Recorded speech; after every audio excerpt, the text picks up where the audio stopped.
اللہ والے کی محفل میں بیٹھے ہیں، سید اوغا شاہ رحمۃ اللہ علیہ کی اس بزم میں بیٹھے ہیں، ان کے عرس پاک میں بیٹھے ہیں۔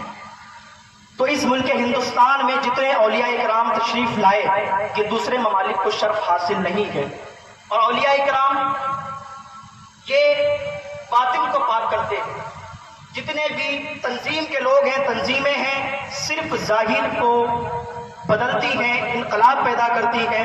مثال کے طور پر میں آپ کو سمجھاتا ہوں، جیسے کوئی بھی تنظیم 100 یا 200 سال سے کام کرتی ہو، تو اس کے اندر وہ نماز پہ اگر کام کر رہی ہے تو نمازی تو مل جائیں گے، لیکن وہیں پر آپ انہیں دیکھیں گے شراب کے اڈوں پر بھی نظر آئیں گے، نماز تو پڑھتے ہوں گے، زنا کے اڈوں پر بھی نظر آئیں گے، نماز تو پڑھتے ہوں گے، چوری کرتے بھی نظر آئیں گے، اس لیے کہ ایک پہلو تو انہیں مل گیا، ایک پہلو مل گیا، ظاہر تو بدل گیا لیکن باطن نہیں بدلا۔ اولیاء کرام کیا کرتے ہیں؟ باطن کو بدلتے گئے۔ جب باطن بدل جاتا ہے، جب دل پاک ہو جاتا ہے، جب من پاک ہو جاتا ہے، تو پھر ظاہر بھی پاک ہو جاتا ہے، باطن بھی پاک ہو جاتا ہے۔ مثال کے طور پر سمجھاتے ہیں کہ ایک کنواں ہو اور کنویں کے اندر ایک کتا مر جائے، سڑ جائے، اور کوئی دانشور کہے اس کا سارا پانی نکال دو۔ جب سارا پانی نکل جائے گا تو کوئی کہے یہ پانی پاک ہو جائے گا، وہ پانی پاک نہیں ہوگا۔ تو دوسرا دانشور کہے کوئی کہ جب تک کتا نہیں نکالا جائے گا، جب تک وہ سڑا ہوا مرا ہوا کتا نہیں نکل جائے گا، جب تک پانی پاک نہیں ہوگا۔ تو جب تک ہمارا باطن نہیں سدھرے گا، جب تک ہمارا باطن نہیں بدلے گا، ظاہر کتنا بھی بدل جائے، اگر باطن نہیں بدلا ہے تو پھر ہمارا دل پاک نہیں ہو سکتا۔ اولیاء کرام کیا کرتے گئے؟ پہلے دل کو پاک کرتے گئے، من کو صاف کرتے گئے، چند لوگوں پر خدمت کرتے گئے، محنت کرتے گئے، جیسے حضرت خواجہ اجمیری، خواجہ غریب نواز نے حضرت بختیار کاکی پر محنت کی اور حضرت بختیار کاکی کو دلی کی سرزمین پر بٹھا دیا تو پوری دلی ان کے کنٹرول میں آ گئی۔ حضرت بختیار کاکی نے حضرت بابا فرید الدین گنج شکر پر محنت کی اور انہیں پاک پٹن میں بٹھا دیا تو پورا پاک پٹن ان کے قبضے میں آ گیا، پورا پاک پٹن ان کے کنٹرول میں آ گیا۔ اور یہ بابا فرید الدین گنج شکر کون ہے؟ آخری بات کہہ کے گزرنا چاہتا ہوں، حضور صاحب سجادہ،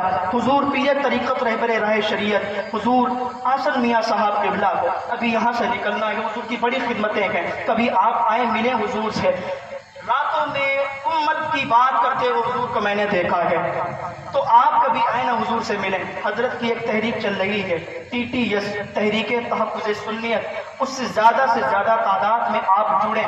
جب اس سے جڑیں گے آپ کا رابطہ درگاہ اعلیٰ حضرت سے ہوگا۔ آپ تو بریلی شریف کے رہنے والے ہیں، آپ تو آتے جاتے رہا کریں، اللہ تعالیٰ آپ کو سلامت رکھے۔ میں عرض کر رہا تھا حضور بابا فرید الدین گنج شکر کون ہے؟ آخری بات کہہ کے گزر جاؤں گا۔ حضرت بابا فرید الدین گنج شکر وہ ذات اتنے بڑے اتنے اعلیٰ ولی ہیں کہ جب مرید نہیں ہوئے تھے نا تو مرید کی تلاش میں گھومتے گئے، مرید کی تلاش میں پھرتے گئے کہ کوئی کس کے مرید بنے، کس کے ہاتھ پر بیعت کریں۔ تو حضرت بابا فرید الدین گنج شکر کو کسی نے بتایا کہ آپ چلے جاؤ بغداد، مدینۃ الاولیاء کہا جاتا ہے، ولیوں کا شہر کہا جاتا ہے۔ بغداد شریف کے اندر ایک ولی ہے جن کا نام ہے شیخ شہاب الدین سہروردی، اور حضور غوث پاک نے ان کے بارے میں فرمایا کہ اس زمانے میں ان جیسا کوئی ولی پیدا نہیں ہوا تھا۔ اتنے اعلیٰ، اتنے بڑے مرتبے کے مالک حضور شیخ شہاب الدین سہروردی رضی اللہ تعالیٰ عنہ۔ حضرت بابا فرید جب سنتے ہیں نا تو حضرت شیخ شہاب الدین سہروردی کے پاس چلے جاتے ہیں، اور جانے کے بعد وہاں بیٹھ جاتے ہیں۔ بہت لوگ بیٹھے تھے، ولیوں کی وہاں لائن تھی، علماء کرام بیٹھے تھے، عوام سے بھی لوگ بیٹھے تھے۔ حضور کی حضرت شیخ شہاب الدین سہروردی کی بارگاہ میں ایک لائن لگی تھی۔ حضرت بابا فرید الدین گنج شکر بھی وہاں جا کے بیٹھ گئے اور انتظار دیکھنے لگے، شیخ شہاب الدین سہروردی آئے تو ملاقات ہو۔ حضرت شیخ شہاب الدین سہروردی سے ملاقات کرنے کے لیے سارے لوگ انتظار کر رہے تھے۔ کیا دیکھتے ہیں؟ حضرت شیخ شہاب الدین سہروردی آئے، سب نے ملاقات کی، بابا فرید نے بھی ملاقات کی، اور ملاقات کرنے کے بعد وہیں بیٹھ گئے۔ حضرت شیخ شہاب الدین سہروردی نے فرمایا کہ دسترخوان لگایا جائے، دسترخوان بچھا دیا گیا۔ حضرت شیخ شہاب الدین سہروردی نے کہا کہ سب لوگوں کو کھانا کھلایا جائے۔ اب سب لوگ دسترخوان پر بیٹھ گئے، سب کے ہاتھ دھلنے لگے، سب لوگ کھانے کے لیے بیٹھ گئے۔ جب کنیز حضرت بابا فرید الدین گنج شکر کے پاس آئی تو ہاتھ دھلوانے لگی۔ حضرت بابا فرید الدین گنج شکر کے ہاتھ دھل رہے تھے نا تو حضرت بابا فرید الدین کی نظریں اس کے اوپر پڑ گئیں۔ جب حضرت بابا فرید نے اس کی طرف دیکھا تو پھر نظریں نہیں ہٹائیں، ہاتھ دھل رہے تھے، ادھر اس کی آنکھوں میں دیکھ رہے تھے.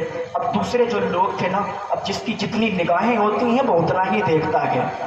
نگاہیں مرد مومن سے بدل جاتی ہیں تقدیریں، جو ہو ذوق یقین پیدا تو کٹ جاتی ہیں زنجیریں. اور اللہ والے ایسے ہوتے ہیں بیٹھتے یہاں ہیں، نگاہیں لوح محفوظ پر ہوا کرتی ہیں اور پل بھر میں تقدیریں بدل دیا کرتے ہیں.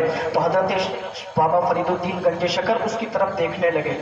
اب لوگ کیا دیکھ رہے تھے کہ کتنا بڑا احمق ہے، کیسا انسان ہے، اتنی بڑی بارگاہ میں آ کے اور ایک کنیز کو دیکھ رہا ہے اور ہاتھ دھل رہا ہے تو پانی برباد کر رہا ہے. کیا اسے پتہ نہیں ہے کتنی بڑی بارگاہ ہے، کتنی بڑی بارگاہ میں آ کے اتنا بڑا جرم کر رہا ہے؟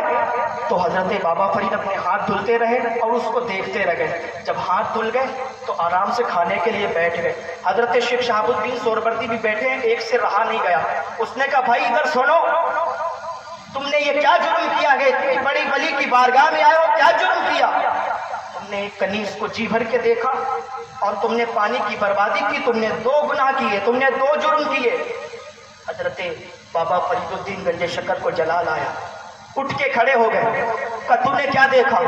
کہ میں نے یہ دیکھا کہ تم کنیز کو دیکھ رہے تھے. کہ صرف یہی دیکھا؟ کہ ہاں یہی دیکھا. کہ سن میں بتاتا ہوں، میں جب کنیز کو دیکھ رہا تھا نا تو صرف تو دیکھ رہا تھا، نگاہیں تو ادھر تھی پر نگاہیں لوح محفوظ پر پہنچ گئی تھی، نگاہیں لوح محفوظ پر پہنچ گئی تھی.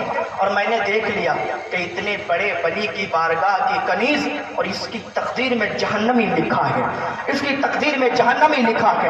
اتنے بڑے ولی کی بارگاہ میں اور ایک کنیز جہنمی ہو گیا، مجھے گوارا نہیں ہوا. میں نے نگاہیں اٹھائیں، تقدیر دیکھی، تقدیر میں جہنمی لکھا تھا. ادھر میں تقدیر دھل رہا تھا، ادھر ہاتھ دھل رہے تھے. ادھر تقدیر بھی دھل گئی ہے، ادھر ہاتھ بھی دھل گئے ہیں. اب یہ جہنمی نہیں بلکہ جنتی بن گئی ہے. سبحان اللہ. نگاہیں ولی میں بتاثیر دیکھی، بدلتی ہزاروں کی تقدیر دیکھی. سبحان اللہ. بدلتی ہزاروں کی تقدیر دیکھی. یہ اللہ والوں کی شان ہوا کرتی ہے.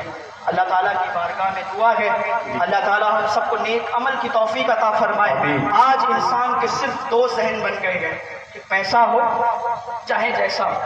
ایک تو یہ ذہن ہے سود سے کمائیں، شراب سے کمائیں یا جمعے سے کھیلیں، کسی طریقے سے کمائیں پر پیسہ آ جائے. ہم سب سے امیر دکھنے لگے، ہم سب سے الگ دکھنے لگے، سب سے زیادہ عزت ہو، سب سے زیادہ شہرت ہو، ہم الگ ہو جائیں. دوسرا ذہن یہ بنا ہے کہ میری مرضی، میرے پاس پیسہ آ گیا اب میری مرضی، میں جو چاہوں وہ کروں، میری مرضی میں کچھ بھی کروں. اور بھائی تمہاری کیا مرضی ہے؟ ٹھوکر لگ جائے، زمین پر گرو کے دانت ٹوٹ جائیں گے، تمہاری کوئی مرضی